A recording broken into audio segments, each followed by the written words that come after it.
You know, with just the inception of Uncharted, we wanted to create a playable summer blockbuster. We've always rooted it in it's character-driven, story-based, action-adventure shooter.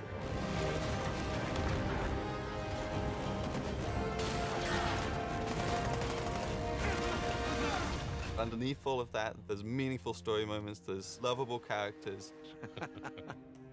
It's been a while. Too long, boyo. The heart is Nathan Drake and the cast of characters that surround him. This was somebody who was vulnerable. I remember the first time that we did a punching thing, and I said, hey, what if I hit him and it hurt?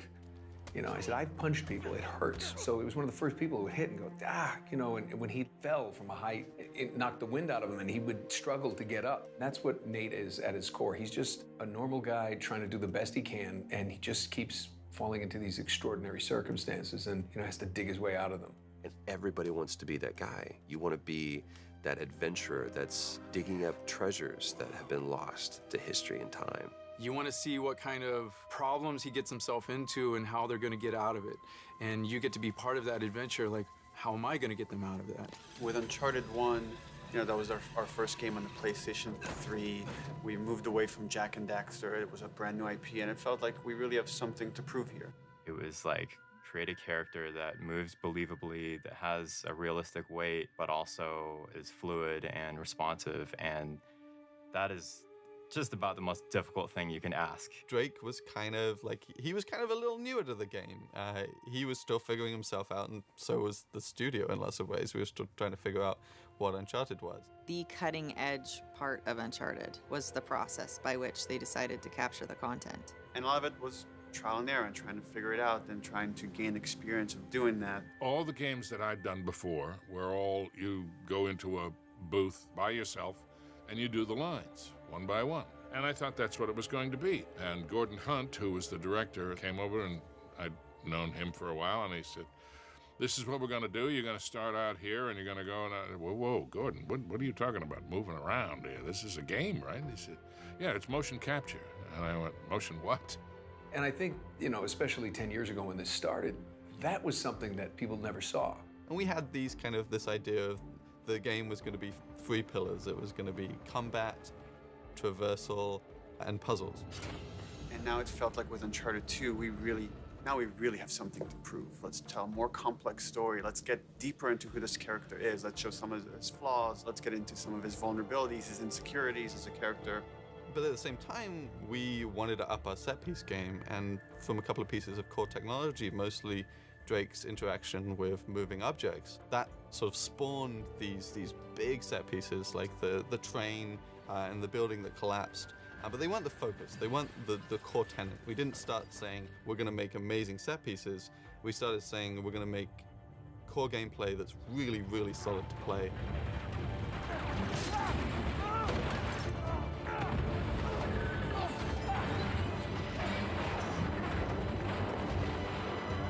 By the time we got to 3, it was like, okay, how do we take all of that and go bigger?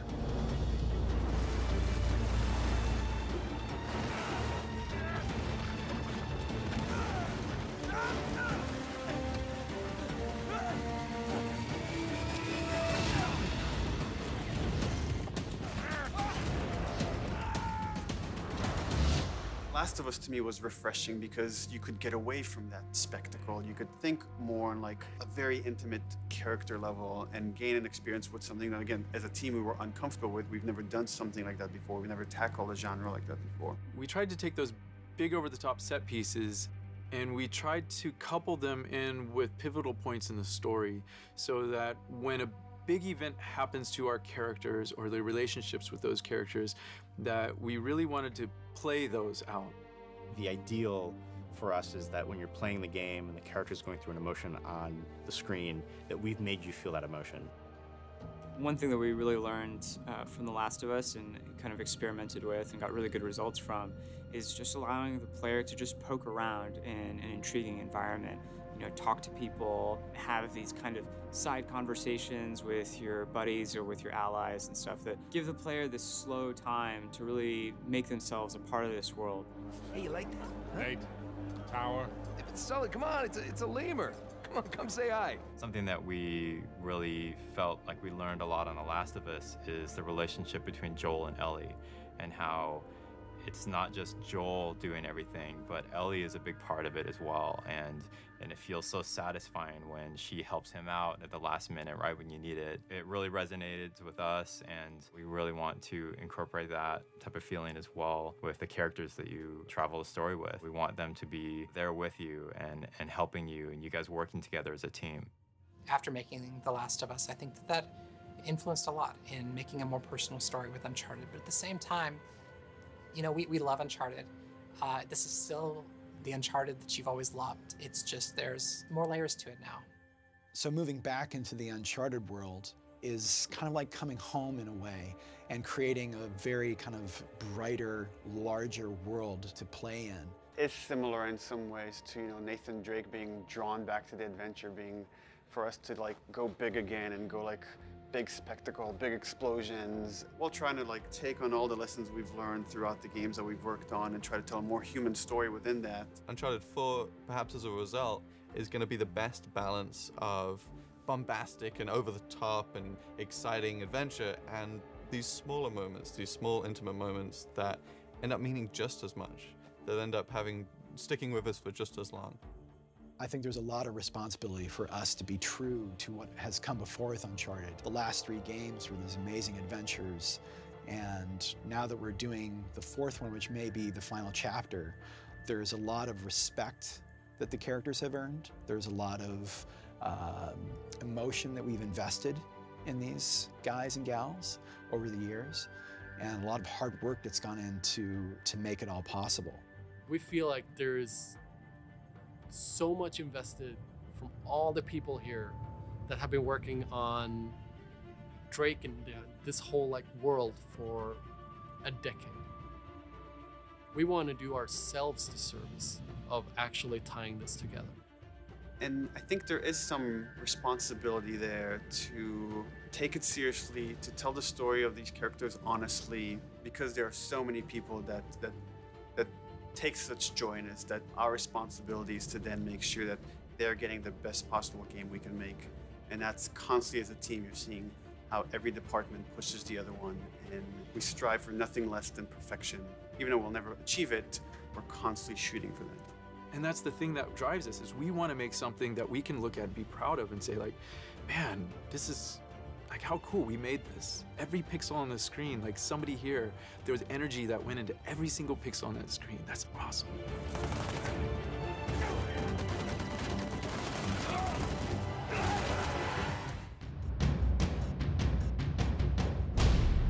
If you'd said to me 15 or 20 years ago, you're going to get your most success in your entire career from a video game. Yeah, right. Nate, come on. And I had no idea, none of us had any idea what we were beginning. Hey, here, take the wheel. What? Stay out of your goddamn mind. Yep, probably. When we started making Uncharted 1, there was a lot of younger people at the studio. Most of us, when we started in this industry, we started in our early 20s. And when we started, every hero, every character was in their early 20s. And as we get older as developers, we make experiences that relate to us and characters that relate to us. Games and in the art tends to reflect the mentalities and the things that the people who make the art think about. And in this case, we've definitely had a long time to grow up while we're making Uncharted, and it seemed only fitting for Drake to continue to grow in that sense. It adds another element to the story that we can play with. Our characters haven't been fixed or frozen in time. I mean, he looks like a kid in 1 because of the smoothness of the textures, because of the smoothness of the modeling. And back then, that was really good, right? And as we got better and as the platforms got better, you can see him not only get more complex and more sophisticated, but he also is aging. We're showing more of the things that we could not show before. The subtlety of wrinkles, the subtlety of skin pores. But there's a lot of things that we need to keep in mind. For example, we cannot really just age them as normal people do. He's a hero character. You're going to see the physical effects of what's happening to Drake. He is an everyman. He doesn't just escape with a laugh. Like, these things are taking its toll. But I think that humanizes a fictional character even more. You see him maturing not only in age, but in wisdom. Now, Sony has had this thing right from the beginning, right from the first game. And this was something that I added at some point. Says, I'm too old for this shit. No. If you're gearing up for one of your I'm too old for this speeches, spare me. I think now that Nathan is beginning to have that thought himself. Come on. We got a treasure to find. Hold up, man. I mean, what are we doing? And this is the one where like it gets to the root of who is he? What's important to him? And that is really why we wanted to tell this story, is we wanted to get to the heart of what drives Nathan Drake. We played with some of the themes of growing up with responsibility in the previous Uncharted's, but I think when it came down to it, it was all about what did Nathan Drake want in his life. He was willing to risk everything for treasure. But as you get older, you want your life to be worth something more. You want to have an impact. It's kind of an interesting perspective to see our hero grow up a bit and having to deal with themes like family and future, and not just be caught up in the moment of finding just a treasure. He's actually thinking long term and what this might mean for his future. One of the things I've loved about this from the beginning is the evolution of this family unit that has developed. From an acting standpoint, it's always fun to get to play someone that you enjoy for this long. Because in this industry, you play a part and they fade very quickly and you have to move on to the next one. So I have quite a fondness and an attachment to Miss Elena Fisher. She starts off super passionate, very gung-ho, I'm all for adventure. And then you see as she gets closer to Nate and as she gets closer to Sullivan, as she gets closer to these dangerous events, we see her not step back, but just become more aware and more cautious, I think, of what an adventure means and what it might cost. And I think as we grow older, we actually kind of get a chance to look back at our lives and see what's important to us and how the decisions that we've made have kind of impacted where we're at and maybe where we're going.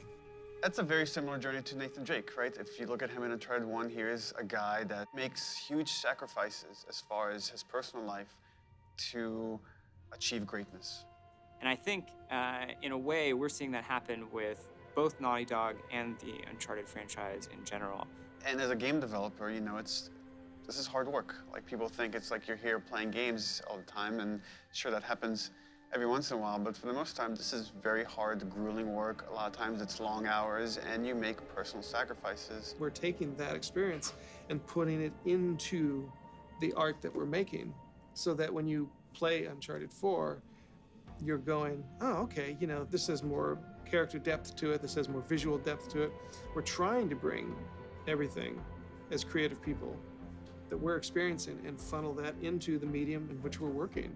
Wisdom comes from experience and time. And Nathan Drake certainly has had enough experiences that lends itself to a lot of wisdom if he's paying attention. It's been one of the most rewarding characters I've ever been handed because from the get-go, I was encouraged to put as much of myself into this character as possible. And it has just been the greatest ride of my life these last 10 years.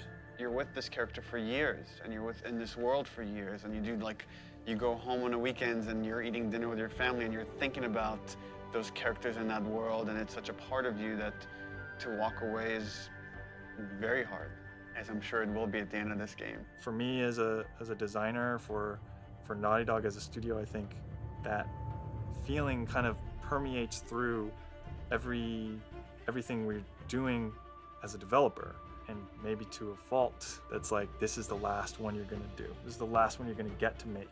So anything that you wanted to have, it has to go in. It has to be there. And as a group, we just got closer and tighter together with each game that we've made.